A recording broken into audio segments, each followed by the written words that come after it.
Saudara-saudara kaum muslimin seiman dan sekeyakinan yang berbahagia, pada suatu hari seketika sedang berkumpul dengan para sahabat, Rasulullah pernah memberikan peringatan. Beliau bersabda, "Yushiku an tada'a alaikumul umamu kama tada'al akalatu ala qas'atiha."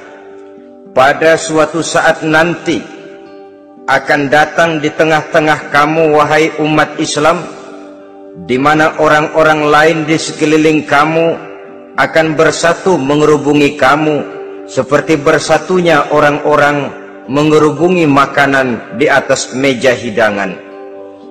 Akan datang satu saat nanti di mana kondisimu dikepung sedemikian rupa, yang barat mau menerkam, yang timur mau menghantam, yang selatan mau menginjak-injak, yang utara pun akan menjelajah. Kondisimu seperti makanan di atas meja hidangan. Sebagian sahabat merasa heran dan terkejut, lalu mereka bertanya, "Amin qillati nahnu yauma izin ya Rasulullah?" Apakah jumlah kami pada waktu itu sedikit ya Rasul? Kami sampai dikepung sedemikian rupa? Beliau menjawab, "Bal antum yauma idzin katsir." Sama sekali tidak. Kamu tidak sedikit pada saat itu. Bahkan jumlahmu sangat banyak. Kamu adalah mayoritas. Walakinnakum ghusa'un ka ghusa'is sail. Tetapi keadaanmu saat itu persis seperti buih di lautan. Banyak tetapi centang perenang. Banyak tetapi tidak punya daya dan kekuatan. Banyak tapi dipermainkan gelombang lautan, dihempaskan ke tepian pantai tanpa punya makna dan arti. Kondisimu pada saat itu kuantitas yang tanpa kualitas, sehingga orang lain enak saja mengepung kamu.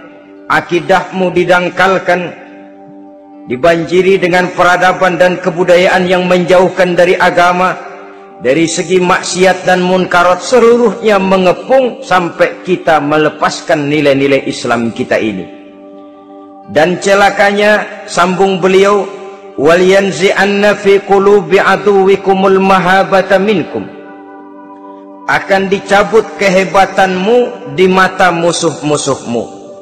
Sehingga pada saat seperti itu, orang lain memandangmu umat Islam enteng saja, remeh saja, tidak ada apa-apanya. Sudahlah, pokoknya umat Islam sikat saja. Umat Islam enteng, umat Islam kecil, umat Islam tidak ada apa-apanya. Alangkah ironinya, alangkah menyedihkannya, memilukan dan sekaligus memalukan. Umat yang mayoritas ini dipermainkan oleh yang minoritas. Umat yang jumlahnya terbesar, terbanyak, bahkan konon menurut catatan sampai 90%, tapi dipermainkan oleh mereka kelompok-kelompok kecil ini. Wal yakzifanna fi qulubikumul wahn. Pada saat itu di hatimu dicampakkanlah penyakit wahan. Sahabat kemudian bertanya, "Wa mal wahnu ya Rasulullah?" Apakah penyakit wahan itu ya Rasul? Beliau menjawab, "Hubbud dunya wa karahiyatul maut." Penyakit wahan itu tidak lain hubbud dunya wa karahiyatul maut.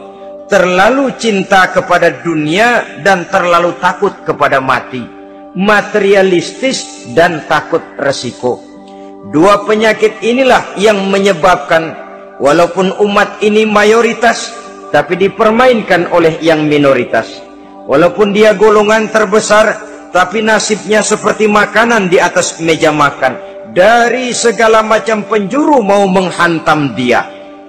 Saudara-saudara kaum muslimin yang berbahagia, ini merupakan analisa sosial bahwa pada suatu saat nanti akan terjadi di tengah-tengah umat, di mana kita dihantam dan diserbu dari segala macam penjuru. Akidah didangkalkan, peradaban dan kebudayaan dirusak, makanan dan minuman diracuni, pakaian ditelanjangi, dan lain sebagainya, sampai kita melepaskan nilai Islam yang kita cintai ini. Kondisi sosial ini satu saat akan datang kepada kita. Demikian analisa dan peringatan dari Rasulullah Sallallahu Alaihi Wasallam. Marilah sekarang kita melihat, adalah benar bahwa di zaman sekarang kita insya Allah tidak akan mengalami perang Badar sehebat yang pernah dialami oleh Rasul dan para sahabatnya. Tetapi sesungguhnya perang yang kita hadapi di zaman sekarang ini tidak kalah hebatnya dengan perang Badar, tidak kurang dahsyatnya dengan perang Uhud, tidak kurang ngerinya dari perang Khandaq. Hanya saja yang kita hadapi sekarang ini bukan ujung pedang, bukan ujung tombak, bukan ujung panah. Yang kita hadapi sekarang ini adalah perang akidah, perang ideologi, perang mempertahankan keyakinan. Yang kalau kita kalah sekarang, kita memang masih beragama, tetapi anak kita, cucu kita, generasi yang akan hidup 5, 10, 20, 30 tahun yang akan datang, wallahu a'lam bissawab. Islam, saudara-saudaraku, tidak mungkin hilang dari dunia, tetapi tidak mustahil Islam gulung tikar dari desa kita, tidak mustahil Islam gulung tikar dari kampung dan kota kita, jikalau kita tidak menjaganya, jikalau kita tidak memeliharanya, bahkan jikalau kita tidak mewariskannya kepada anak-anak kita, generasi yang akan datang.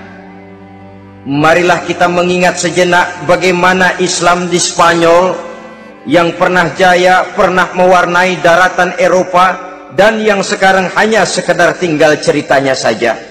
Ini pernah diperingatkan oleh Rasul dalam satu hadis, sayati ala ummati zamanun la yabqal Islam illa ismun wala minal Quran illa rasmun. Akan datang satu masa di tengah umatku di mana pada masa itu Islam ada tapi hanya tinggal sekedar namanya saja, dan Quran pun ada tapi cuma sekedar tinggal tulisannya saja. Apabila kita tidak mewariskan ini kepada generasi yang akan datang, maka serbuan-serbuan dari berbagai macam penjuru dari hari ke hari semakin kita rasakan kehebatannya. Tidak mustahil sejarah Spanyol akan terjadi di desa kita, akan terjadi di kampung kita, akan terjadi di kota kita. Orang Spanyol, kalau mereka cerita kepada anaknya, mereka akan cerita, nak, di sini dulu ada masjid.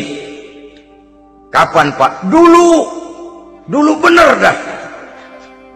Banyak orang Islam kalau hari Jumat pada sembahyang, kapan itu, Pak? Dulu sekali. Sekarang cuma sekedar tinggal ceritanya saja. Bukankah sesuatu yang sangat tidak mustahil apabila kita tidak menjaga dan mewariskan Islam ini kepada generasi yang akan datang, maka serbuan-serbuan akan membawakan hasil yang diinginkan oleh para penyerbu itu tadi. Kita sudah menjadi umat yang mayoritas, tetapi umat yang mayoritas ini menurut Rasul dikepung sedemikian rupa, akidahnya didangkalkan, peradaban dan kebudayaannya ditekan sedemikian rupa, kehidupan sosialnya dibuat individualis, kemudian dari segi pergaulan, pakaian, makanan, minuman dan sebagainya diracuni, sampai dia tidak lagi berpegang teguh kepada agamanya. Dan dikala itu hilang kehebatan umat ini di mata musuh-musuhnya. Orang lain memandang kita ringan saja, enteng saja, satu umat yang sudah kehilangan wibawa, padahal konon kabarnya kita mayoritas, tapi enak saja dikutak-kutik orang lain. Dan dikala itu di hati kita merajalela penyakit uahan. Penyakit uahan itu apa?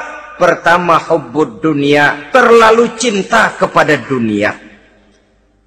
Terlalu cinta kepada dunia yang menyebabkan kita lupa akan tanggung jawab dan kewajiban, lupa meneruskan dan mewariskan Islam kepada generasi yang akan datang. Kita berlomba hanya untuk mengejar dunia dan seluruh isinya. baik dia bernama material, baik dia bernama seksual, baik dia bernama pangkat, jabatan dan kedudukan, berlomba-lomba kita di dalamnya sampai tercampaklah penyakit hubbud dunia di dalam hati ini. Berurat dan berakar dunia itu, sulit dan berat kita berpisah daripadanya. Akibatnya kemauan untuk berbuat demi dan atas nama agama sangat sulit terwujud di dalam kehidupan ini. Yang kedua, karahiyatul maut, terlalu takut kepada mati. Baik mati ajal, mati dalam artian yang sebenarnya, baik mati usahanya, baik mati karirnya, baik mati pangkat dan jabatannya. Sehingga dengan demikian akibatnya jatuhlah kita menjadi umat yang kehilangan wibawa di mata orang lain.